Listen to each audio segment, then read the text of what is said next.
Assalamualaikum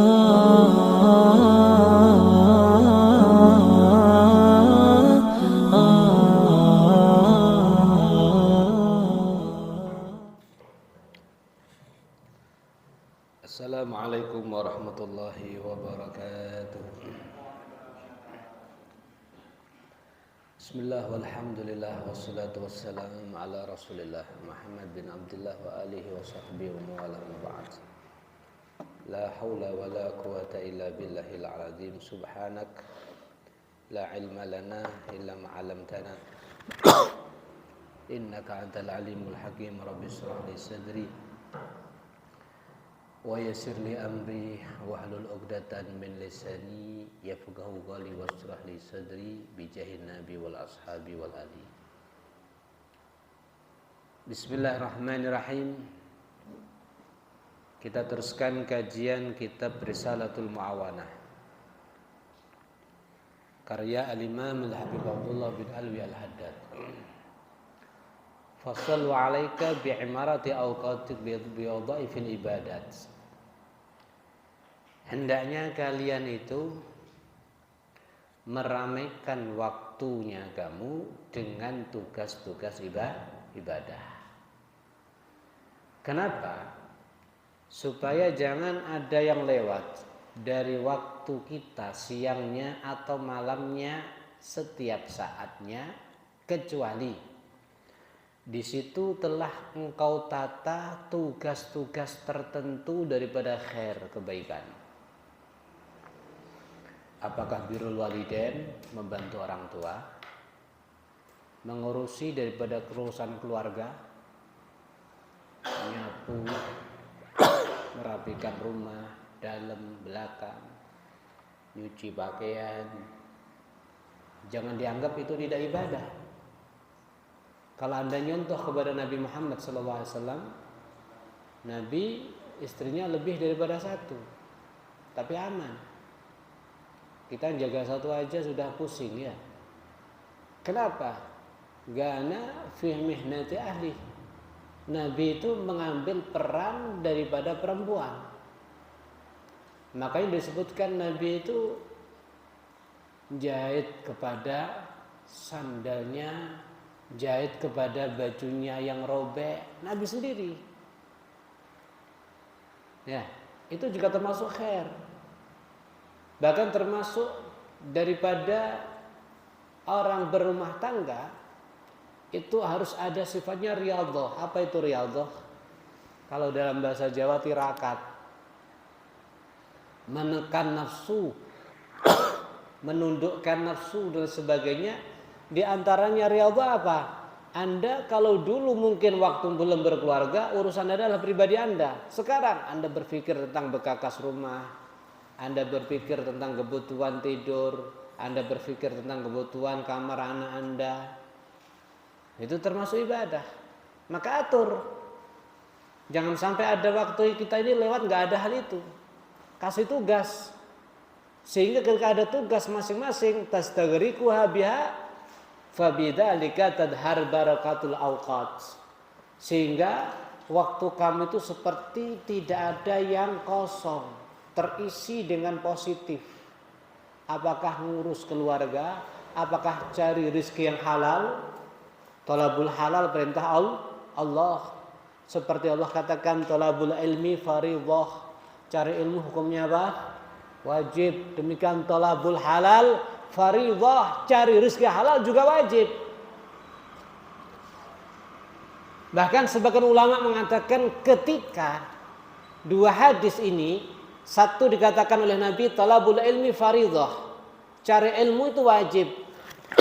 Wa talabul halal fardhah, cari rezeki halal juga wajib. Maka ada ulama mengatakan talabul ilmi wajib, yang dimaksud adalah ilmu seputar masalah halal sama haram. Kenapa? Karena halal itu yang menentukan ibadah kita. Sah tidaknya adalah dari energi halal atau tidaknya.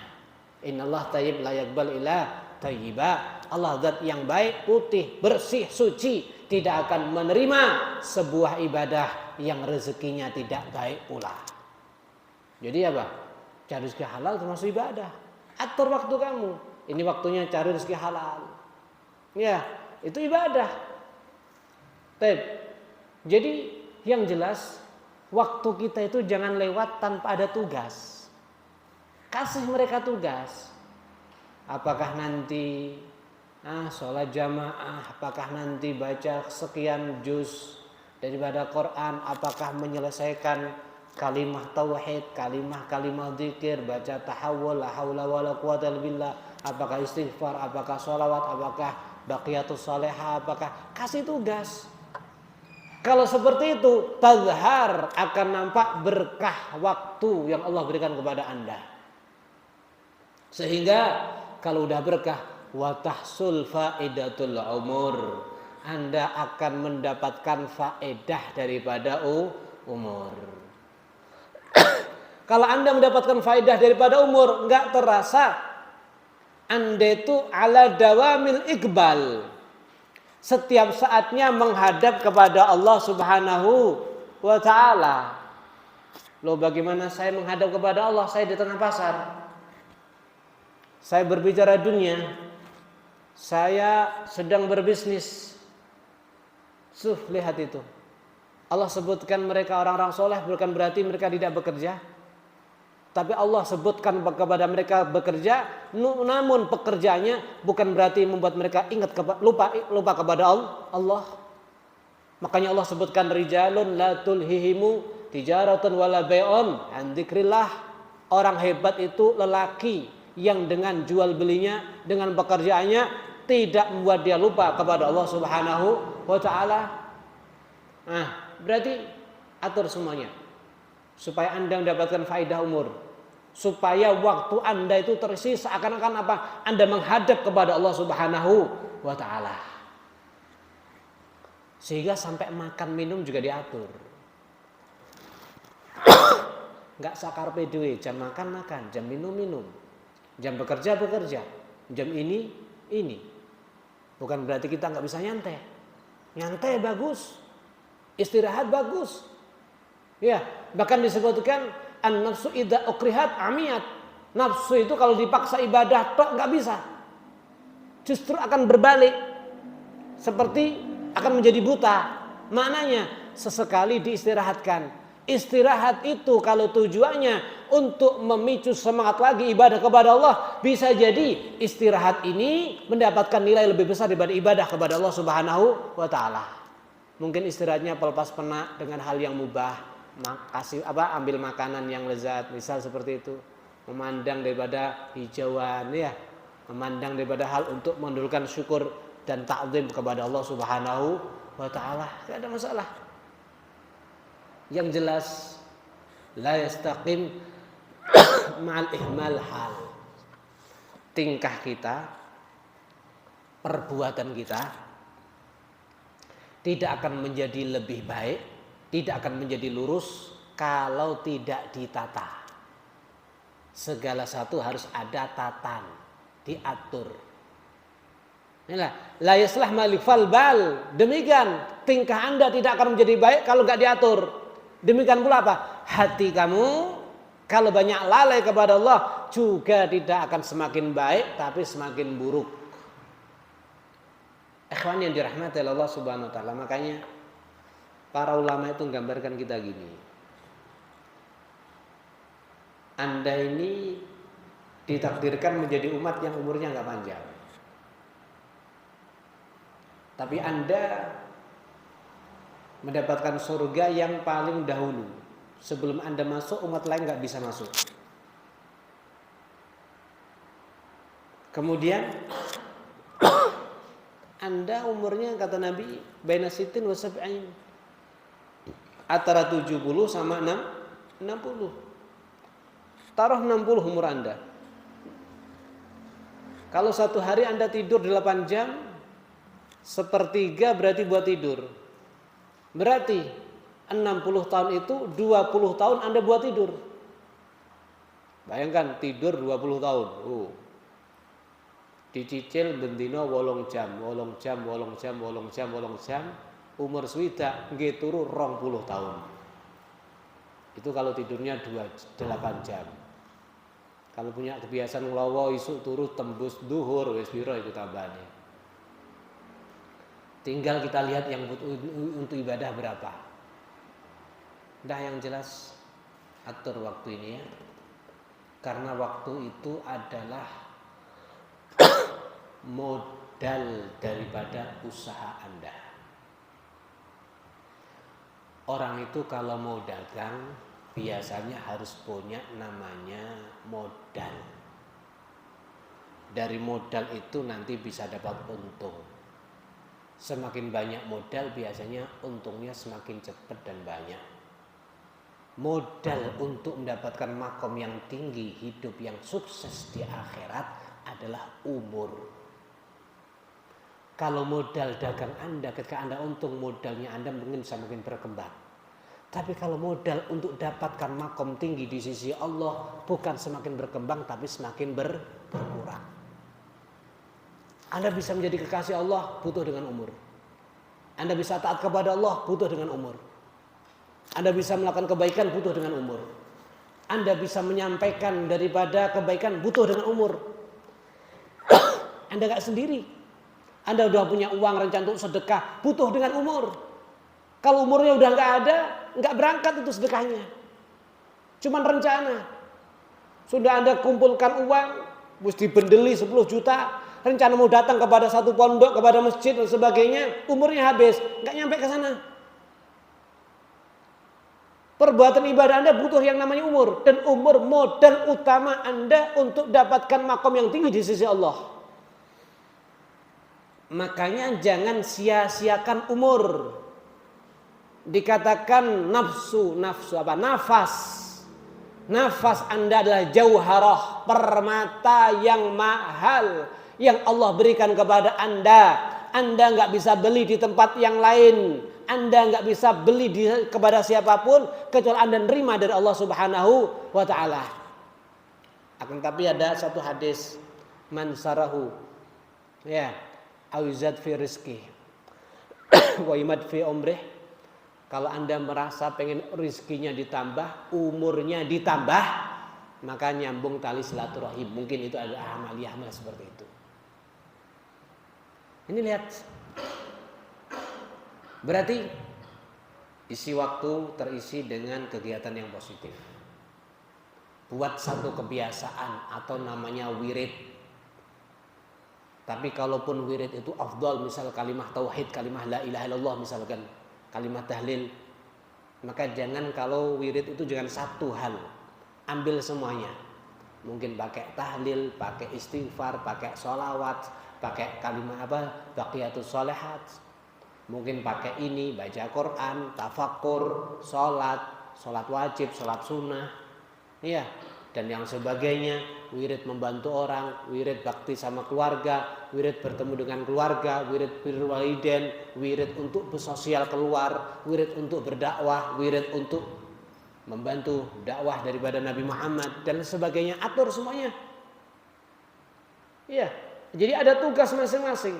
Dan kalau bisa wirid jangan satu hal. Kenapa? Setiap wirid memiliki keistimewaan yang tidak ada pada yang lain. Mungkin ibaratnya seperti makanan.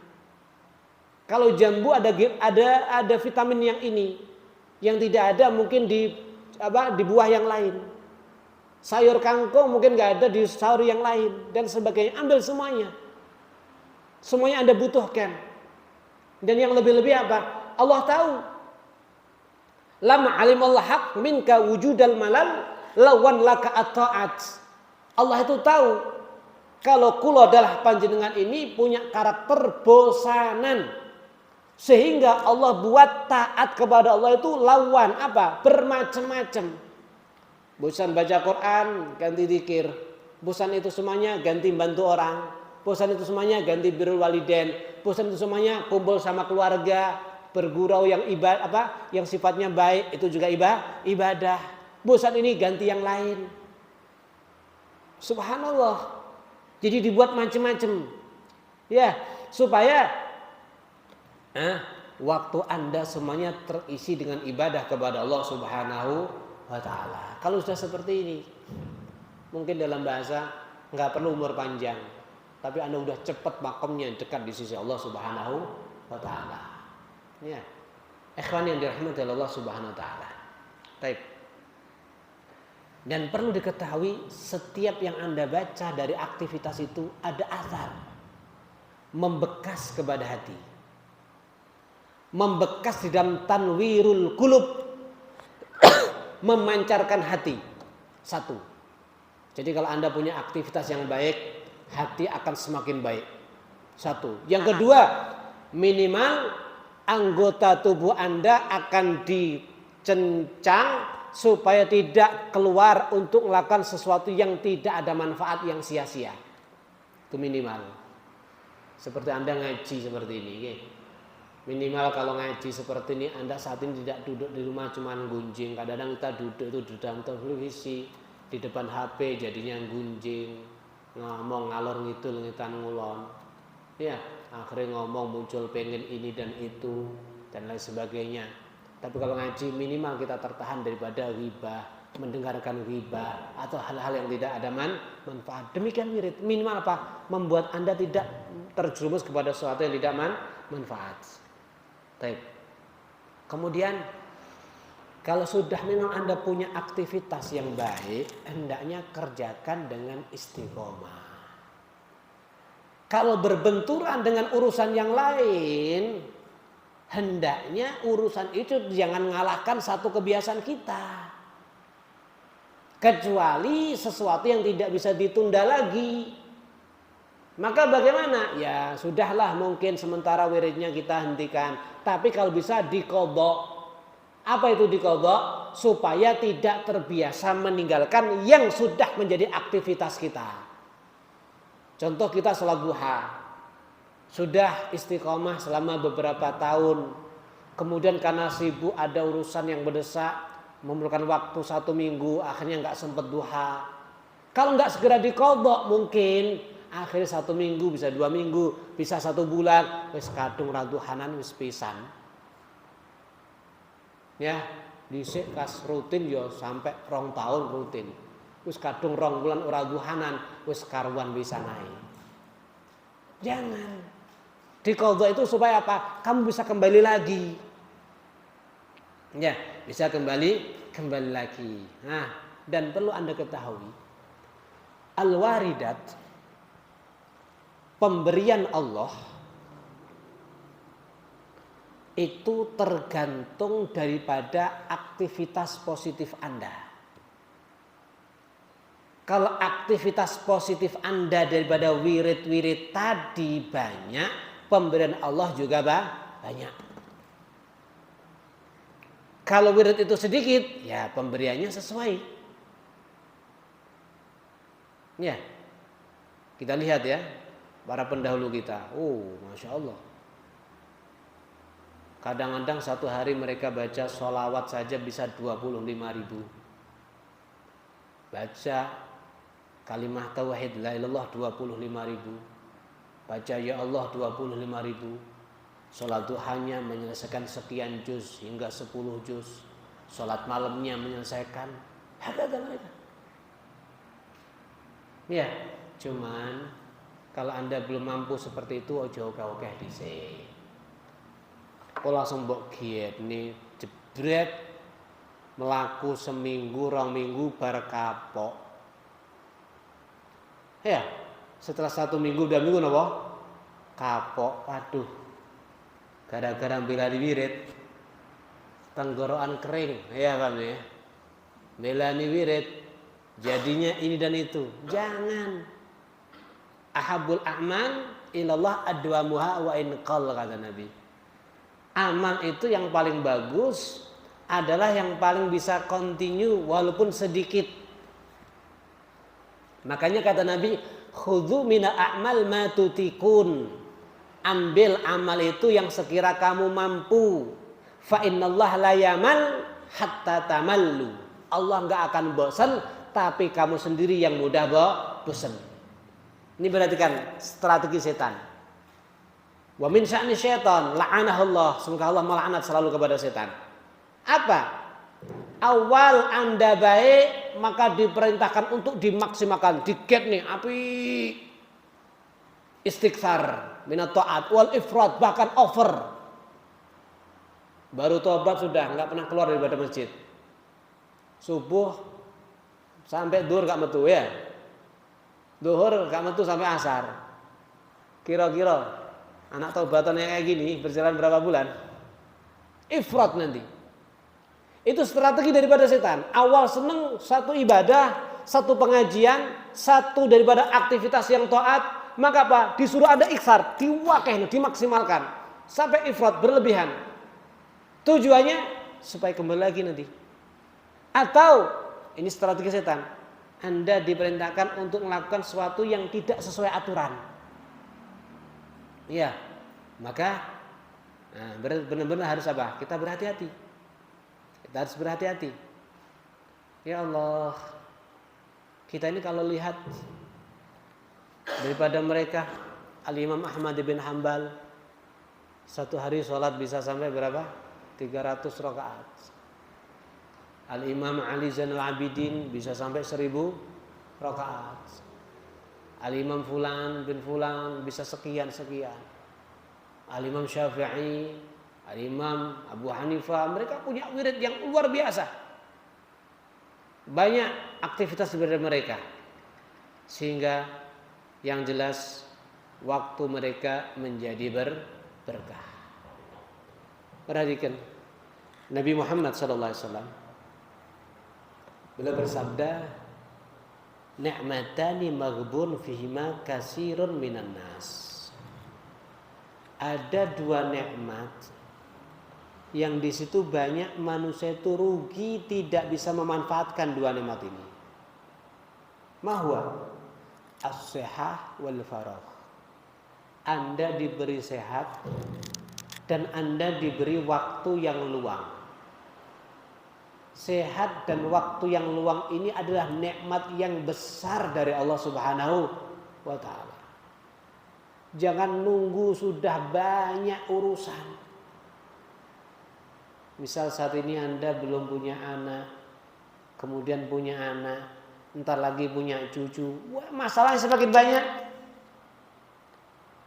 Maka dua nikmat ini kata Nabi, banyak kasirun minan nas, banyak orang rugi tidak memanfaatkan dua nikmat ini. Ya, disebutkan orang itu biasanya kalau dijak ngomong nggak nyambung, nggak mengerti kadar nikmatnya hidup kecuali orang yang sudah mati. Makanya orang kafir yang sudah mati mohon sama Allah, Rabbirji'un la'ali a'malu salihan fima taraktu. Rabbi, wahai Tuhanku, irji'uni, tolong engkau kembalikan aku kepada dunia, la'ali barangkali aku a'malu, aku akan beramal salihan saleh fima taraktu, di waktu yang telah aku tinggalkan. Kata Allah, kalla, nggak bisa. Makanya orang itu tidak tahu apa penting nikmatnya hidup kecuali orang mati. Orang mati mungkin menyesal, ya Allah, benar-benar saya dibuat lupa daripada pekerjaan, siang malam, kerja, lupa saya sholat jamaah, lupa saya hadir majelis taklim, lupa saya dekat dengan orang-orang soleh, lupa semuanya. Saya pikir saya kumpulkan banyak harta akan dapat kenikmatan, ya, akan tapi udah ngumpul belum nikmati, udah mati ternyata. Belum nikmati udah apa? Udah mati ternyata. Nggak sempet dia bersedekah, nggak sempet dia beramal soleh, nggak sempet dia baca Quran khatam dengan beberapa kali khataman, nggak sempet inan itu, masya Allah, nyesel. Tidak tahu nikmatnya, enaknya hidup kecuali orang mati. Satu. Walaqad rasaha ila ahli saqam. Orang itu tidak tahu nikmatnya jadi awak sehat itu kecuali orang yang sakit. Maaf, kalau udah stroke baru mikir, ya Allah, pengen ngaji stroke, mau berangkat berat. Kalau udah terkapar di atas ranjang, ya Allah, pengen ini, pengen sholat malam, pengen tahajud, pengen. Kondisi udah gak bisa. Orang tidak akan mensyukuri nikmat daripada saat kecuali dia sakit. Wala qadra syabab ila ahlul haram. Tidak mensyukuri waktu dia masih muda, masih kuat, kecuali udah dia masuk kata-kata nini udah tua. Terus nini sudah tua rentah, udah kakek-kakek. Ya, jalannya aja kudu gulang-guling, ya dah. Kena musim dingin sudah enggak kuat. Kena angin enggak kuat. Malam ketemu cahaya matanya udah enggak jelas. Kena ini enggak kuat. Enggak tahu nikmat daripada muda yang semuanya ada. Muda itu sehat ada, waktunya luang, paham? Kekuatannya luang, enggak dimanfaatkan dengan sebaiknya. Baru nyesal nanti kalau udah tua baru nyesal. Wala qadral ghina ila ahlul faqar. Mumpung masih kaya, manfaatkan uang kamu untuk membantu kepada orang lain. Khairukum anfa'ukum khairun nas anfa'uhum linnas. Sebaik kamu yang paling manfaat, sebaiknya manusia yang paling kasih manfaat kepada manusia yang lain. Ya Allah. Ya, jangan nunggu daripada miskin dulu. Dulu waktu masih kaya enggak sempat untuk bantuin dan itu. Setelah terjadi kebakaran, ditertipu, bangkrut dan sebagainya, baru mikir, kenapa ya? Dulu waktu saya kaya kok saya nggak ikut di situ, nggak andil dalam itu dan seterusnya. Ya Allah, ikhwan yang dirahmati Allah Subhanahu Wa Taala. Nah, berarti dari sini kata Imam Syafi'i, ad-dunya sa'ah faj'alha ta'ah. Dunia itu cuma sesaat. Maka jadikan semuanya terisi dengan taat kepada Allah Subhanahu wa Ta'ala. Ya Allah. Berarti oleh karena daripada hal itu, dari sini kita lihat mereka para ulama kita. Mereka benar-benar menggunakan waktu mereka dengan semaksimal mungkin. Sampai diceritakan ayyamu talab, waktu nyantri, waktu mondok, waktu belajar, jadi talibul ilmi. Al-Habibain, dua ulama besar. Beliau mengatur waktu gini. Kalau dia makan, disuruh saudaranya untuk baca kitab. Supaya dia makan, minum, terus ada ilmu yang masuk. Sebaliknya, ganti saudaranya yang makan, dia yang baca kitab. Sampai ada seorang ulama itu, dia selalu bersama dengan murid. Kenapa? Selalu muridnya disuruh baca kitab.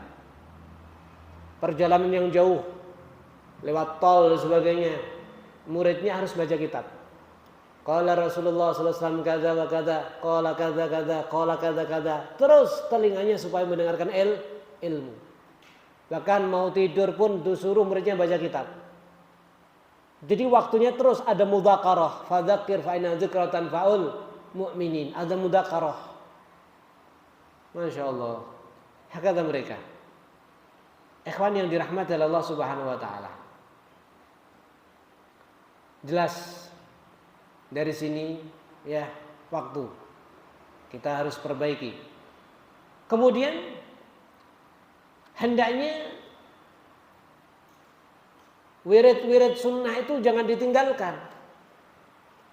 Qobliyah ba'diyah jangan ditinggalkan. Salat duha jangan ditinggalkan. Salat witir jangan ditinggalkan. Nabi mengatakan, Innallaha witir yuhibbul witra. Allah itu zat yang ganjil, suka dengan yang ganjil. Bahkan dalam hadis yang lain, man lam yutir falaysa minna. Yang enggak salat witir, maaf kata Nabi, enggak akan masuk menjadi golongan kami. Fautiru ya ahlul Quran, wahai ahlul Quran, hendaknya kalian jangan tinggalkan salat witir. Salat witir itu apa? Salat yang ganjil. Kapan dilakukan? Setelah salat Isya, hendak nunggu tidur.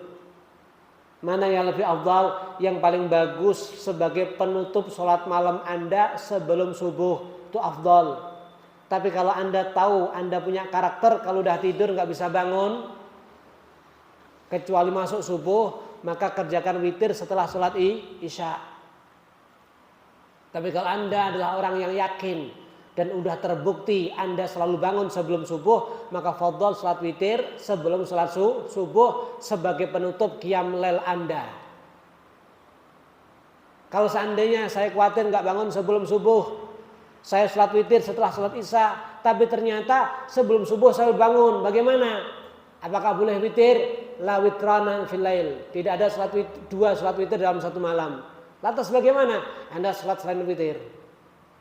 Kecuali mungkin karena Nabi menggambarkan witir itu paling sedikit 1, paling banyak 11. Ya, aqallul kamal, paling sedikitnya sempurna adalah 3. Maka kalau bisa jangan istiqomah yang 1. Saya witir istiqomah, alhamdulillah. Berapa rakaat? Ambil yang 1 saja. Kata ulama khilaful aula, itu menulayani kepada keutamaan. Aqallul kamal, kalau nggak bisa ngambil 5, 7, 9 atau 11, ambil 3. Cuman kalau bisa ikuti yang dicontohkan sama Nabi. Rakaat pertama baca Sabbihisma rabbikal a'la. Rakaat kedua baca Qul ya ayyuhal kafirun. Rakaat ketiga baca 3 surat Al-Ikhlas, Al-Falaq, An-Nas. Rakaat pertama apa? Sabbihisma rabbikal a'la. Rakaat kedua Qul ya ayyuhal kafirun. Rakaat ketiga 3 surat Al-Ikhlas, Al-Falaq, An-Nas. Kalau bisa ini kerjakan. Kapan? Kalau Anda ngerasa nggak bisa bangun sebelum subuh, setelah sholat isya. Berarti kan kata Nabi, man lam yutir falaysa minna. Yang nggak sholat witir, awas nanti nggak bisa menjadi golongan kami. Artinya motivasi yang besar untuk jangan sampai meninggalkan sholat witir. 1. Sholat duha demikian. Kapan waktunya? Ketika munculnya matahari habis sholat subuh, maka nggak boleh sholat untuk sholat sunnah mutlak atau sholat sunnah yang punya sebab mutaakhir. Tapi kalau untuk qadha boleh. Kapan? Munculnya matahari, habisnya waktu sholat subuh, nggak boleh sholat hatta tartafi'a qadra rumhin, sampai matahari terangkat kira-kira 1 tombak. Kalau dihitung waktu kurang lebih 16 menit. Jadi habisnya sholat subuh misal jam 5.15, maka nggak boleh sholat kecuali nambah 16 menit. Tapi ingat, yang nggak boleh sholat cuma 2, sholat sunnah mutlak. Apa sholat sunnah mutlak? Yang tidak terkaiti, terbatas dengan waktu atau sebab. Atau sholat sunnah yang punya sebab mutaakhir, seperti sholat istikharah atau sholat mau safar. Sholat dulu baru pergi, sholat dulu baru menentukan pilihan, namanya istikharah. Tapi kalau sholat mayit boleh, sholat untuk qadha boleh. Paham di sini? Misal kita tidur keturun, tangi-tangi udah jam 5 lebih 17 menit. Padahal habisnya 5.15 menit. Oh, berarti saya qadha. Mau qadha, ini masih haram sholat. Kalau untuk qadha tidak haram. Paham di sini? Baik. Silakan Anda sholat duha. Kapan? Setelah matahari terangkat qadra rumhin, sekira 1 tombak. Bisa Anda mulai dengan isyraq, kemudian dengan sholat isyraq, kemudian sholat duha. Sampai kapan? Sampai waktu istiwa. Namun dikatakan yang paling afdal dikerjakan itu di pertengahan. Kenapa? Karena di waktu itu banyak orang hanyut di dalam pekerjaan. Ya mungkin sekitar jam 9, setengah 10. Orang di waktu itu hanyut dalam kerjaan. Yang punya toko di tengah tokonya, yang punya pabrik di tengah pabriknya, yang ke ladang masih dengan pakaian kotornya, nyangkul dan sebagainya. Ya, tapi di waktu banyak orang lalai kepada Allah karena pekerjaannya, Anda kembali kepada Allah. Namanya seperti awab. Apa awab? Kembali kepada Allah di saat banyak orang lalai kepada Allah. Maka Anda berzikir indal ghafilin, di hadapan orang yang lalai kepada Allah, seperti tanah yang gersang, nggak ada tumbuhan yang bisa hidup. Anda seperti satu tumbuhan yang hidup di tanah yang gersang. Pasti menjadi pusat perhatian. Hakada Anda sholat duha di waktu itu. Taib. Kemudian duha jangan tinggalkan. Kenapa? Disebutkan manusia itu punya ros-rosan, persendian sejumlah hari dalam satu tahun. 355 atau berapa itu? Ya, hari dalam satu tahun. Persendian itu minta disyukuri. Anda baca tasbih sebagai syukur, Anda amar ma'ruf nahi munkar sebagai syukur. Akan tapi yang bisa mencukupi adalah sholat duha. 2 rakaat daripada duha sudah mencukupi daripada itu semuanya. Masya Allah. Belum lagi fadilah yang lain. Duha kerjakan. Duha paling sedikit berapa? 2. Paling banyak ada menyebutkan 8. Ada riwayat yang mengatakan 12. Saya berapa? Terserah, kalau bisa kata Nabi. Ya, jangan langsung banyak, ambil sedikit tapi bisa istiqomah. Ngaji langsung diprakteknya rolas. Wolu laku sesasi bar kapok. Ambil dulu, mungkin 2 naik, 4 naik. Waktunya masih kosong banyak dan masih longgar, langsung mungkin nambah. Ya, duha jangan tinggalkan. Kemudian ar-rawatib, istilah rawatib al-jawabir. Surat rawatib itu disebut dengan al-jawabir. Apa itu jawabir? Penambal. Karena Allah minta kepada kita supaya sholat wajib itu, sholat 5 waktu itu harusnya sempurna. Apa? Mulai awal sampai akhir, mulai takbiratul ihram sampai salam, Anda zahiran wa batinan fokus kepada Allah Subhanahu wa taala. Ya, makanya dikatakan apa? Disebutkan dalam satu hadis, innamal musalli munajin rabbah. Orang yang sholat itu sedang bermunajah kepada Allah Subhanahu wa ta'ala. Ya, orang yang sholat sedang apa? Munajah kepada Allah Subhanahu wa ta'ala. Idza qama al-abdu ila shalah. Kalau ada seorang berdiri sholat, aqbalallah alaihi biwajih, Allah menghadap kepadanya. Jadi dihadap. Bahkan dalam riwayat yang lain, kalau orang itu berdiri sholat kepada Allah, kemudian wajahnya kepada Allah, badannya untuk Allah, konsentrasinya untuk Allah, pikirannya untuk Allah, maka keluar daripada sholat kayamin waladathu ummuh. Dia udah nggak punya dosa, bersih seperti bayi yang baru lahir. Jadi kita dituntut sholat wajib itu khusyuk awal sampai akhir. Tapi as-sawarif, sesuatu yang memalingkan kita daripada Allah begitu banyak. Setan seperti nggak terima. Kalau kita ngaji seperti ini, kadang-kadang 1 jam kita bisa khusyuk, bisa nggak ada ngelamun, bisa fokus dengan keterangan 1 jam. Tapi sholat 5 menit, 3 menit, 2 menit mengkondisikan khusyuk kepada Allah bukan hal yang mudah. Bukan hal yang mudah. Kenapa? Karena kalau sholat Anda memperkenalkan diri Anda kepada Allah, dan antara Anda dengan Allah masih banyak hijab. Tapi kalau kajian seperti ini, Allah yang kepengen memperkenalkan dirinya kepada kita, sehingga menyeting ngaji 1 jam 45 menit khusyuk mudah.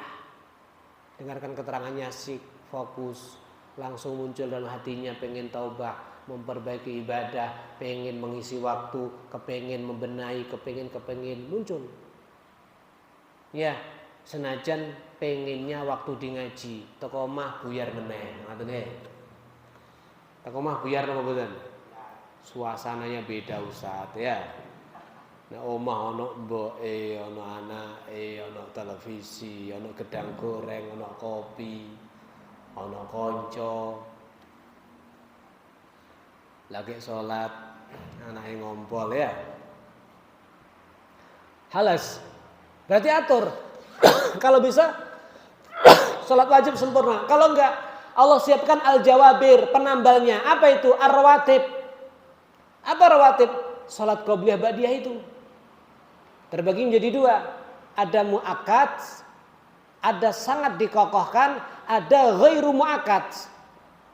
Apa bedanya? Kalau mu'akkad ma wadhaban nabi fi safar wal hadar. Salat rawatib qobliyah ba'diyah yang mu'akkad maksudnya apa? Yang selalu dikerjakan Nabi, apakah Nabi dalam keadaan di rumah atau bepergian. Artinya ini penting sekali, dan itu ada 5. 5 salam atau 10 rakaat. Kapan itu yang muakkad? Jadi kerjakan yang muakkad dulu. Di antaranya seperti contoh qobliyah subuh, ini muakkad 2 rakaat.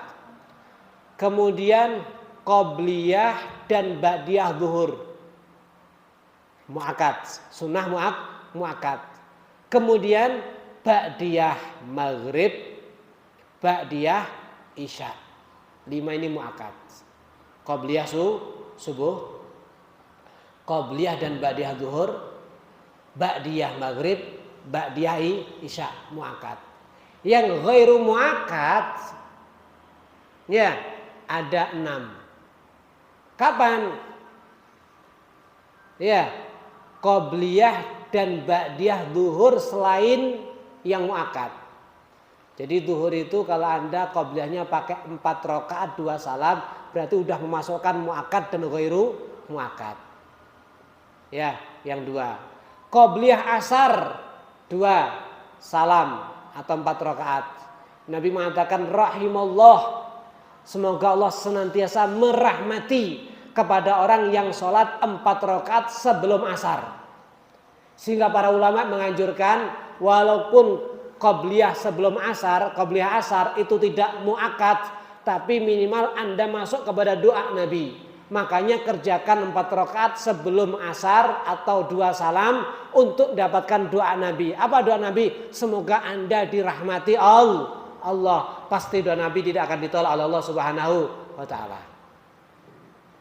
Kemudian qobliyah maghrib dan qobliyah isya. Dah itu muakkad semuanya. Ikhwan yang dirahmati, itu ghairu muakkad. Berarti kita kerjakan ini. Ini sudah bisa, mungkin kita tambah tahajud. Ya, salat malam. Ya, mungkin kita tambah salat tasbih. Mungkin tambah lagi kalau Anda suka salat. Yang jelas apa? Supaya waktu itu punya tugas masing-masing. Punya tugas masing-masing. Kemudian salat kita yang ada ini, bagaimana kita bisa khusyuk?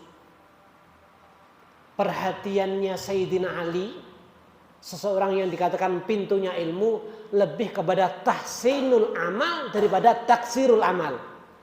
Lebih kepada apa? Memperbaiki amal yang ada dengan semaksimal mungkin daripada sekedar nambah saja tapi tidak baik.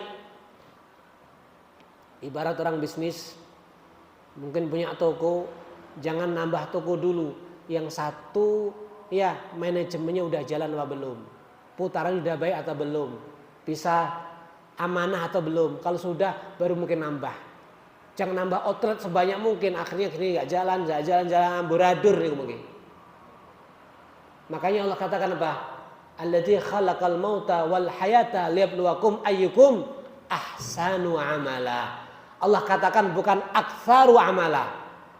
Jadi Allah itu jadikan kita mati dan hidup. Hidup ini untuk diuji, untuk supaya tahu ayyukum, siapa di antara kamu ahsan, yang paling baik di dalam beramal. Bukan siapa yang paling banyak amal. Jangan banyak tapi nggak baik. Ya mungkin sholat kita ini yang wajib ini diperbaiki. Gimana? Biar ada hadir hatinya. Bisa ada tadabbur, memahami yang Anda baca. Iyyaka na'budu wa iyyaka nasta'in. Ya Allah, senantiasa hanya kepadamu kami menyembah, hanya kepadamu kami minta pertolongan. Ya, inna salati wa nusuki wa mahyaya wa mamati lillahi rabbil alamin. Sesungguhnya salatku, wa nusuki ibadahku, wa mahyaya wa mamati, mati dan hidupku lillah, untuk engkau rabbul alamin. Hal itu kita perhatikan. Supaya apa? Kalau lesan membaca, hati menerjemahkan, minimal hati dan pikiran Anda punya kesibukan. Sehingga ketika hati Anda punya kesibukan, was-was atau lintasan-lintasan luar tidak mudah masuk. Kadang-kadang sholat Allahu Akbar sudah mengatur setelah sholat. Mari ini mangan, goreng gerih dhisik, ngendangi blendrang, ya enggak? Paham di sini. Nanti duduknya di depan sambil melihat burung, sambil ini semuanya diatur dengan rapi. Di mana waktu ngatur? Waktu sholat. Istimewa Anda. Kenapa demikian? Karena kita membaca hati tidak menerjemahkan, sehingga hati kita lalai. Lha kok iso maca hati gak menerjemahkan? Soale kabeh wis hafal. Lesane iku muni Fatihah mulai glinding sudah ya. Saking hafale ya. Jujuk bismillah, jujuk waladhdallin. Saking hafale lali rakaate pisan. Bang 5 apa 7 iki, Bang. Allah akbar. Jadi supaya ada tadabbur tafahum, minimal Anda kutip ayatnya satu persatu, Anda kasih terjemahnya. Setiap hari, Pak, kita ini memohon kepada Allah, ihdinas siratal mustaqim. Ya Allah, tunjukkan kami kepada jalan yang lurus.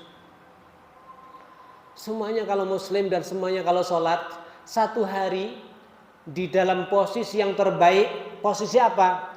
Posisi terbaik manusia kepada Allah adalah posisi sholat. Bagaimana enggak? Di posisi itu Allah menghadap kepada Anda. Idza qama al-abdu ila shalah aqbalallahu alaihi biwajhih. Kalau Anda berdiri menuju salat, Allah menghadap kepada Anda. Anda dihadap. Ibarat Anda anak buah, Anda datang ke majikan, Anda ngeluh, Anda dijawab sama majikan, "Ada apa?" Keluh kesah kamu ungkapkan semuanya. Bukankah kita punya masalah? Orang soleh dulu ngelihat ada orang sholatnya tergesa-gesa. Apa jawabnya? Apakah dia nggak punya masalah? Kok sholatnya begitu cepat? Bukankah dalam kondisi itu dia sedang dihadap oleh Allah? Allah menghadap kepada dirinya. Kenapa dia tergesa-gesa? Kami hidup yang punya masalah ini, Al-Imam Urwah ibn Zubair, putra daripada Zubair ibn Awam, beliau mengatakan, hatal milih, sampai urusan garam saya minta kepada Allah di dalam salat saya. Ngeluh, ya Allah garamnya habis. Uangnya entek, mau bayar listrik. Minta Allah dalam salat Anda, tapi aja nggih bahasane terus nggih. Allah Akbar. Bismillahirrahmanirrahim. Amin. Ya Allah, duit entek, gak sewa tuku. Jangan. Di hati Anda ya. Ya. Jadi perhatikan ini. Supaya kita fokus. Maka terjemahkan. Itu adalah kondisi terbaik Anda kepada Allah. Dan kesempatan sholat Anda bukan semakin banyak, semakin berkurang. Semakin berkurang. Maaf kalau seandainya umur kita tinggal 20 tahun. Berapa kali kesempatan ini sholat kepada Allah? Ya kalau 20 tahun. Kalau itu umurnya tinggal 20 hari. Ya kalau 20 hari. Kalau umurnya tinggal 20 jam bagaimana? Masya Allah. Oleh karenanya benar-benar sholat ini kita kondisikan fokus kepada Allah Subhanahu wa ta'ala. Di antara metodenya supaya hati punya kesibukan, terjemahkan apa yang kamu baca. Ya, walhamdulillahirabbil alamin. Semoga saja salat kita akan semakin baik insyaallah. Amin Allahumma amin. Alhamdulillahirabbil alamin. Hadza minni wa la minkum. Wassalamualaikum warahmatullahi wabarakatuh.